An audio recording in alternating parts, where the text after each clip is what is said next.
Bismillahirrahmanirrahim. Assalamu alaikum dear students. I hope all of you are feeling good. If you remember, before Eid holidays, we had started the topic determination of the national income, Qawmi Amdani ka Ta'ayyun, and we have discussed some of the topics before. Students, today we will continue the same topic. We have studied the determination of the national income in two sectors economy, दो शोबी मैशत में कौमी आमदनी का तवाज़ुन, और हमने कहा था to sectors economy या दो शोबी मैशत एक ऐसी मैशत है जिसमें अभी दो सेक्टर्स ही इन्वॉल्व होते हैं for the determination of the national income, for the determination of the equilibrium national income. Those were the consumers and the investors. And what was the equilibrium condition? That was y is equal to c plus I. Today we will talk about the determination of the national income in the three sectors economy, सहशोबी मैशत में कौमी आमदनी का तवाज़ुन. Three sectors economy या सहशोबी मैशत हुकूमत को शामिल करने के बाद कौमी आमदनी का तयन. इससे पहले जो हमने टॉपिक देखा था, हमने जो इक्विलिब्रियम कंडीशन देखी थी, इसमें अभी गवर्नमेंट सेक्टर को इन्वॉल्व नहीं किया था, हुकूमत की मुदाखलत हमने शामिल नहीं की थी कौमी आमदनी के तयन के सिलसिले में. और हमने कहा था कि किसी भी मुआशरे के आम अफराद का सरफ़ी ख़र्च और सरमायाकारी करने वाले अफराद का सरफ़ी ख़र्च वो ही कौमी आमदनी का तवाज़ुन होता है. आजकल मॉडर्नाइजेशन की वजह से गवर्नमेंट सेक्टर को या हुकूमत के अखराजात को ना हम आमदनी वाली साइड से नज़रअंदाज कर सकते हैं और ना ख़र्च वाली साइड से नज़रअंदाज कर सकते हैं. इसलिए आज हम देखेंगे, ये देखें आपको नज़र आ रहा है, what is the equilibrium condition या what is the equilibrium of national income, that is y is equal to c plus I plus g. हम लोगों को पता है यहाँ पर y will stand for the national income, c will stand for the consumption, I will stand for the investment, and g, what is g? g will stand for the government expenditure या हुकूमती अखराजात. जैसा कि मैंने आपको बताया, हम जदीद मुआशी निज़ाम के अंदर हुकूमत के किरदार को नज़रअंदाज नहीं कर सकते हैं. बहुत से ऐसे मामलात होते हैं आमदनी और अखराजात के जो कि आम अफराद पूरा नहीं कर सकते. इसी तरह से अगर हम सरमायाकारी के अमल के अंदर देखना चाहें तो सिर्फ़ निजी शोबा सरमायाकारी की ज़रूरियात को पूरा नहीं कर सकता है. इस मकसद के लिए हुकूमत मैदान में उतरती है और मुख्तलिफ़ मंसूबों पर सरमायाकारी कर रही होती है. जब हुकूमत मुख्तलिफ़ मंसूबों पर सरमायाकारी कर रही होती है, वो क्या होता है? वो हुकूमती अखराजात या गवर्नमेंट एक्सपेंडिचर्स कहलाते हैं. एक्सपेंडिचर का क्या मतलब हुआ? ख़र्च कर लेना. ठीक, तो इस इक्वेशन के अंदर What is the G?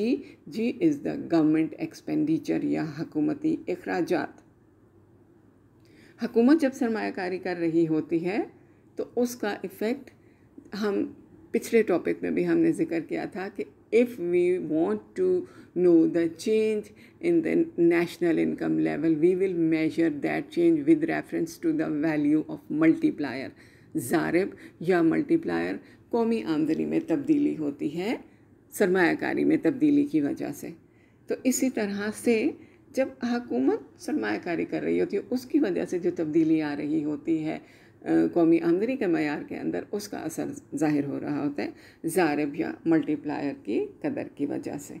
ठीक है, कि जिस तरह आम अफराद की बचतें सर्फ में कमी का बायस बनती हैं, इसी तरह से हुकूमत जब आमदनी में इजाफ़ा कर रही होती है, नए टैक्स लगा रही होती है, तो ये एक तराविश या लीकेज का काम करते हैं. तराविश या लीकेज के जब हुकूमत टैक्स लगाएगी, क्या इफ़ेक्ट होता है students of the taxes? Like हमारी इनकम टैक्स इंक्रीज़ हो जाती है। उसकी वजह से क्या होती है कि जो लोगों के पास डिस्पोजेबल इनकम आ रही होती है, काबिल तसर्रुफ़ शख्सी आमदनी आ रही होती है, उसमें कमी हो जाती है, और इस तरह से कंजम्पशन लेवल कम होने की वजह से नेशनल इनकम कम हो जाती है। ठीक है, तो इसलिए हम कहेंगे अगर जो basically what is the government expenditure, this is one of the tool of the, we can say, ये डायरेक्टली नहीं लेकिन जो हुकूमती अखराजात और जो टैक्सेस होते हैं ये गवर्नमेंट की फ़िस्कल पॉलिसी का बहुत अहम आला होते हैं।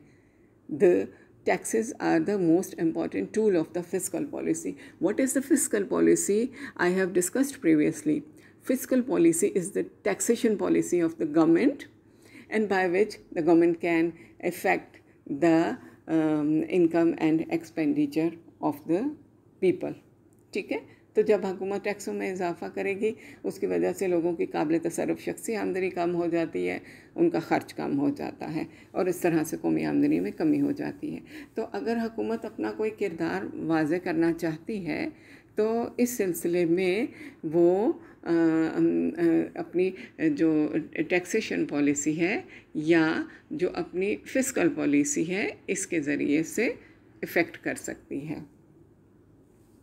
Students, this is the diagrammatic explanation of the equilibrium in the three sectors economy. ठीक है, इसमें हम क्या देख सकते हैं, एक्स एक्सिस के ऊपर कौमी आमदनी है और वाई एक्सिस के ऊपर सर्फ और सरमायाकारी है। ठीक है, if we remind in your brain you will remember this is a 45-degree line. ठीक है, ये हेल्पिंग लाइन भी हम इसको कहते हैं और इसको हमने कहा था कि यहाँ पर जो भी कोई पॉइंट होगा वो हमेशा इक्विलिब्रियम को शो करेगा। उसके अलावा ये बात भी जहन में दोहराएं, हमने कहा था कि अगर हम कौमी आमदनी का तवाज़ुन देखना चाहते हैं, there are two approaches. Remember students, there were two approaches to measure the national income equilibrium. Aggregate demand is equal to aggregate supply approach, y is equal to C plus I approach, and the second is saving is equal to investment approach. Okay, तो यहाँ पर हम aggregate demand is equal to aggregate supply method से equilibrium देख रहे हैं। यहाँ पर O हमारे पास हेल्पिंग लाइन है और इसके ऊपर हम C is the consumption curve. इसके अंदर जब हम इन्वेस्टमेंट को शामिल कर देंगे तो हमारा कंजम्पशन का curve with reference to the value of investment it will shift upward, C plus I, जिसमें कंजम्पशन प्लस इन्वेस्टमेंट हो जाएगी। फिर उसके बाद जब इसमें गवर्नमेंट एक्सपेंडिचर शामिल कर देंगे तो C plus I plus G. ठीक हो गया जी। तो इस तरह से हम कह सकते हैं कि C प्लस आई प्लस जी कुल खर्च का ख़त है, एग्रीगेट डिमांड कर्व है, ये aggregate supply y is equal to C plus I plus G curve को E पॉइंट के ऊपर, जो हमारी 45 डिग्री हेल्पिंग लाइन है, इसको E पॉइंट के ऊपर इंटरसेक्ट करता है। इसको जब हम इक्विलिब्रियम नेशनल इनकम के कर्व तक ले जाते हैं, ये इसको इंटरसेक्ट करता है पॉइंट M। तो what is the equilibrium national income? OM is equilibrium national income, जहाँ पर जितना कुल आमदनी है उतना ही कुल खर्च है। y is equal to C plus I plus G. ठीक हो गया। अब ये हमारा बेसिक इक्विलिब्रियम है। अगर कहीं इससे पीछे या आगे की सूरत हाल हो जाती है, तवाज़ुन की सूरत नहीं रहती मैशत में, तो फिर ऐसी क़ुव्वतें सरगर्म अमल होती हैं जो कि मैशत को दोबारा तवाज़ुन की तरफ ले जाते हैं। फ़र्ज़ करें ई पॉइंट से पीछे कहीं लें तो आपको पता चलेगा कि जो हमारा जो नेशनल इनकम है, लाइक फ़र्ज़ करें इससे कहीं पीछे ले जाएं तो हमारी नेशनल इनकम को इंक्रीज़ करने की ज़रूरत है। ठीक है, यहाँ पर एग्रीगेट डिमांड स्मॉलर है एग्रीगेट सप्लाई की निस्बत। ई से कहीं राइट साइड के ऊपर पॉइंट लेंगे तो aggregate supply will be greater than aggregate demand. ठीक है, तो कौमी आमदनी के मयार में हमने जब इक्विलिब्रियम नेशनल इनकम को डिस्कस कर रहे थे तो हमने कहा था what is the equilibrium condition? Equilibrium condition is the situation, this is a persistent situation और उसके अंदर बार बार तब्दीलियाँ नहीं आ रही होती। Okay, another important thing I have told about the I have told you about the three sectors economy. What is that? Is the role of the government's fiscal policy. ठीक है कि हुकूमत अपनी मालियाती पॉलिसी के ज़रिए से कौमी आमदनी में उतार चढ़ाव को रोक सकती है। अगर मैशत में गर्म बाजारी का दौर हो जाता है, when aggregate supply gets greater than aggregate demand, ठीक, इफरात ज़र का ख़तरा, अब हुकूमत क्या करेगी? टैक्सों की शरह को बढ़ा देगी। ठीक है, तो टैक्सों की शरह ज़्यादा होने का क्या होगा? लोगों की डिस्पोजेबल इनकम कम हो जाएगी, कंजम्पशंस कम हो जाएंगी, कंजम्पशंस कम होंगी तो वो डिमांड कम करेंगे, डिमांड कम करेंगे, इन्वेस्टर्स प्रोड्यूस करना कम कर देंगे और national income will start reducing. ठीक, ये क्या सूरत हाल मैंने बताई आपको, कहीं ई पॉइंट से आगे की सूरत हाल बताई, when aggregate supply is greater than aggregate demand. So we can say that fiscal policy can play very important role for the determination of national income. But question is, सवाल ये पैदा होता है कि क्या बचतें हमेशा सरमायाकारी के बराबर होती हैं? मुख्तलिफ माहिरीन मुआशियात इसके बारे में मुख्तलिफ तसव्वुरात रखते हैं। अगर हम डॉक्टर केन्स से पहले के मईशतदानों के ख़यालात देखें तो वो इस बात पर मुत्तफ़िक़ थे कि बचतें हमेशा सरमायाकारी के बराबर नहीं होती। इसके लिए उन्होंने क्या लॉजिक दी? उन्होंने ये लॉजिक दी कि बचत करने वाले और सरमायाकारी करने वाले दो अलग अलग लोग होते हैं। ठीक है, इसलिए हमेशा ऐसा नहीं हो सकता कि बचतें हमेशा सरमायाकारी के बराबर हों। इत्तफ़ाक़िया तौर पर ऐसा हो सकता है, इसको हम असूल नहीं बना सकते। दूसरी बात उन्होंने क्या कहा था कि सरमायाकारी करने वाले बैंकों से उधार लेकर सरमायाकारी कर रहे होते हैं और ये इनकी अपनी बचतों और दूसरे लोगों की बचतों पर में इजाफ़ा होता है, इसलिए सरमायाकारी बचतों से ज़्यादा हो सकती है, बचतों के बराबर नहीं हो सकती, कि लोगों की अपनी रकूमात नहीं होती हैं सरमायाकारी करने के लिए। इसलिए हम नहीं कह सकते कि जो बचत हो रही है वो सारी की सारी सरमायाकारी में लग रही है। लेकिन डॉक्टर केन्स ने जो अपनी बुक लिखी थी, जनरल थ्योरी ऑफ अनएम्प्लॉयमेंट, 1936 में उन्होंने लिखी थी, इसमें उन्होंने ये बहुत दफ़ा हम डॉक्टर केन्स की इक्वेशंस पढ़ चुके हैं। इसके मुताबिक उन्होंने प्रूव किया था। देखें उन्होंने क्या कहा, डॉक्टर केन्स ने क्या कहा जी, कि तो ये you can see this equation y is equal to c plus I. ठीक है, नेशनल इनकम क्या है वो कंज्यूम हो जाती है या वो सेव हो जाती है। अब जो सेविंग्स होती हैं यहाँ पर s क्या डिटरमिन कर रहा है? s is the level of saving या बचतें। ठीक है, अब जो सेविंग्स हो रही होती हैं, जो बचतें हो रही होती हैं, लोगों का कॉमन ट्रेंड ये था, डॉक्टर केन्स के मुताबिक ये कहना था कि जो बचाई हुई रकूमात हैं वो लोग सरमायाकारी में लगा देते हैं। इसलिए डॉक्टर केन्स ने ये कहा कि saving is equal to investment. That's why we can say that total national income is equal to consumption plus investment. क्या इक्वेशंस दी थी डॉक्टर केन्स ने? डॉक्टर केन्स ने ये कहा था कि टोटल जो इनकम है that is equal to consumption plus saving, and because the savings are equal to investment, so y is equal to c plus I, income is equal to c plus I, consumption plus investment. ठीक है, तो doctor Keynes का ये कहना था कि बचतें हमेशा सरमायाकारी के बराबर हो रही होती हैं। डॉक्टर केन्स ने दो किस्म की सेविंग्स के बारे में बताया, बचतों की दो इकसाम बताई। उन्होंने कहा कि एक तो होती है एक्चुअल सेविंग्स, रियलाइज्ड सेविंग, और एक्स पोस्ट सेविंग्स, बादल वकू बचतें, वो बचतें जो हो चुकी होती हैं, और उसके अलावा कबल वकू बचतें होती हैं, या एंटीसिपेटेड सेविंग्स होती हैं, या प्लान्ड सेविंग होती हैं। प्लान्ड या एंटीसिपेटेड या कबल वकू बचतें या मुजवज़ा बचतें, ये क्या होती हैं? जो अभी लोग एक्सपेक्ट कर रहे होते हैं, जो लोग बचाए जाने की तवक्को कर रहे होते हैं, या इन्हें उम्मीद होती है कि वो अपनी ज़रूरियात ज़िंदगी में से इतनी रकूमात बचा लेंगे। तो केन्स का ये कहना था कि मुल्क में वाकई या हकीकी बचतें हकीकी सरमायाकारी के बराबर होती हैं। हकीकी बचतें हकीकी सरमायाकारी के बराबर होती हैं, लेकिन मुजव्वज़ा बचतें जो कि होने वाली होती हैं वो सरमायाकारी के बराबर नहीं हो सकती। एक और बात भी उन्होंने, एक और रिलेशनशिप केन्स ने प्रूव करने की कोशिश की थी। वो उन्होंने क्या कहा था कि जो सेविंग्स होती हैं those are identical to equation. यहाँ पर देखिए उन्होंने एक यहाँ पर इस इक्वेशन के अंदर देखिए y is equal to C plus I, लेकिन डॉक्टर केन्स ने क्या कहा फोर्थ ईयर, आइडेंटिटी का क्या साइन होता है मैथमेटिकली? इक्वल टू के लिए हम 2 लाइन्स ड्रॉ करते हैं, लेकिन आइडेंटिटी के लिए हम 3 लाइन्स ड्रॉ करते हैं।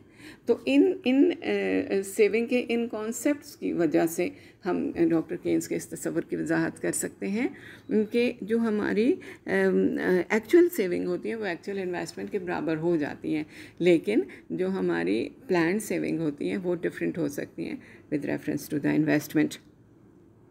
ठीक है, तो डॉक्टर केन्स ने बचतों और सरमायाकारी की ममासलत को जाहिर करने के लिए मजमूई बचतों और मजमूई सरमायाकारी को पेश नज़र रखा। ठीक है, और डॉक्टर केन्स का ये कहना कि इनफरादी तौर पर तो हो सकता है कि सरमायाकारी बचतों के बराबर ना हो, लेकिन इज्तिमाई तौर पर एक्चुअली जितनी सेविंग हो रही होती हैं वो हमेशा इन्वेस्टमेंट के बराबर हो जाती। हो सकता है कभी कोई ऐसे अनसर्टन सिचुएशन हो जाए, कोई गैर मामूली हालात हो जाते हैं जिसकी वजह से मईशत के हालात स्टेबल नहीं रहते। ठीक है, जब मौशी इस्तेहकाम नहीं रहता तो फिर हो सकता है कि बचतें सरमायाकारी से कहीं ऊपर नीचे हो जाएं, लेकिन आम तौर पर बचतें सरमायाकारी के बराबर ही होती हैं। Okay students, we can prove this concept that savings are always equal to investment with respect to this table. You can observe this table and understand. सबसे पहला कॉलम क्या है जी? आमदनी या वाय। दूसरा क्या है? कंजम्पशन या सर्व। तीसरा क्या है? सेविंग या इन्वेस्टमेंट। और जो हमारी सेविंग है या बचत है और सरमायाकारी हमारे पास बरकरार रहती है। ओके, हमने जब अपने डिफरेंट रिलेशनशिप प्रूव किए तो हमने कहा था कि there is positive relationship between consumption and income. So as far as the income is increasing 200, 300, 400, तो consumption level is also increasing. And we have also prove that saving and investment, saving is the function of investment and it is also having the positive relationship. There is a positive relationship between saving and income. As far as the income of the consumer will increase, the saving will increase. Okay, तो इस table को जब हम observe कर सकते हैं तो हम कहते हैं what is the equilibrium national income students? The equilibrium national income is where saving is equal to investment, one approach, और दूसरी क्या है? y is equal to c plus S. ठीक है, तो हमारे पास जहाँ पर सेविंग इक्वल टू इन्वेस्टमेंट है वो हमारे पास इक्विलिब्रियम नेशनल इनकम हो गया। You can observe this diagram also, we have discussed it earlier in the 2 sectors economy. X axis के ऊपर नेशनल इनकम या कौमी आमदनी है और वाई एक्सिस के ऊपर सरमायाकारी है। ये एस बचतों का कर्व है और ये देखिए ये पॉजिटिवली स्लोप्ड है। ठीक है, जैसे जैसे आमदनी बढ़ती चली जा रही है बचतों का मेयार बढ़ता चला जा रहा है। आप लोग सोच रहे होंगे सेविंग का कर्व किस तरह बना, तो आप ऊपर टेबल को ऑब्जर्व करें। हमने जब 2 सेक्टर्स इकोनॉमी में equilibrium national income find out कर रहे थे तो हमने बताया था किस तरह से हमने सेविंग हासिल की। What is the saving? Saving is equal to income minus consumption.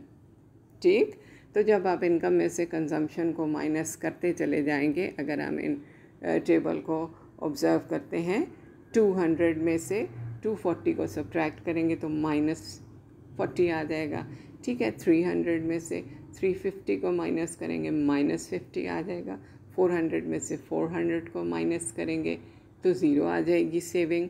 ठीक है, तो हम सेविंग किस तरह से लेते हैं या how we can get the level of saving mathematically, we can get this saving function by subtracting the consumption from the income. ठीक है, so this is the equilibrium between the saving and investment. at point E. But before point E, investment is greater than saving. After point E, saving is greater than investment. ठीक है? Before E, on the left side of equilibrium, it is required that national income should be increased, and after equilibrium, it is required that national income should be decreased.